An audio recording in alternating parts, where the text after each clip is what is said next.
нашето събиране е първият туристически събор в Сдружение Родопи Юг. Тракия Родопи, на няколко туристически дружества. На тази проява сме домакини ние, туристическо дружество Кърджали. Участници в проявата са Стара Загора, Нова Загора, Димитровград, Хасково и Чирпан.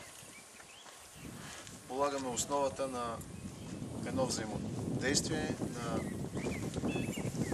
базата на туризъм. Ще развиваме туризъм в няколко насоки. Воден, пешеходен, колотуризъм. Да сме живи и здрави и занапред да можем да си подпомагаме дейността и да участваме съвместно в прояви.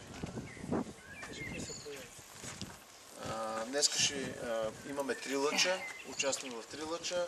Водачи са Белю Стайков, председател на пешеходен клуб Ахрида, и Никола, който завършили са курсове в Българския туристически съюз Малевица за водачи, и аз, който съм водач, пък воден турист. Да. Ще имаме 3 лъча.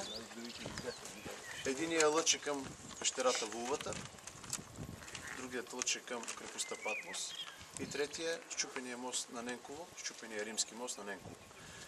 Вие ще може да изберете в кой от тези 3 лъча да се движите.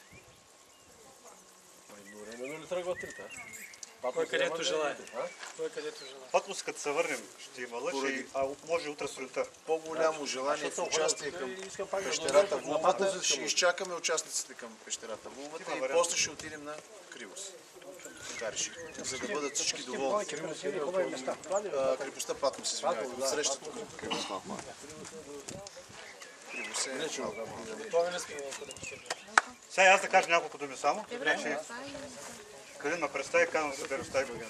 Аз съм определен да водя групата до Вулвата.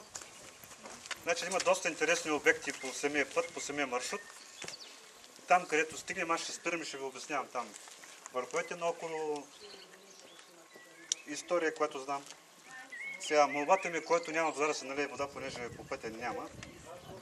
Има една чешмичка тук на 15 минути, и вода няма да има. Напълнете се от тук вода. Цялото ходене е около 3 часа.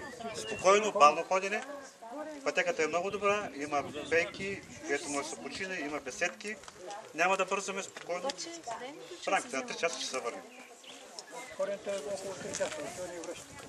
Другия лъч до крепостта Патмос. За 5 минути сме на другия край на язовира. Минаваме, прекосяваме река Боровица, отиваме на брега на десния бряг на реката и имаме изкачване 20 минути с много хубави пейзажи. Виждат се меандрите на язовир Кърджали, вижда се Китница и Русалско, там където се влива река Арда в язовир Кърджали и е много хубав. Самата крепост има част така съхранена от крепостта, от стените. Вижда се част от църквата, която е била. Тази крепост от кога датира? Тя е средновековна крепост. Да. Доколкото знам, са намирани и тракийски погребения, май там. Да. Те обикновено, нали, те се наслагват.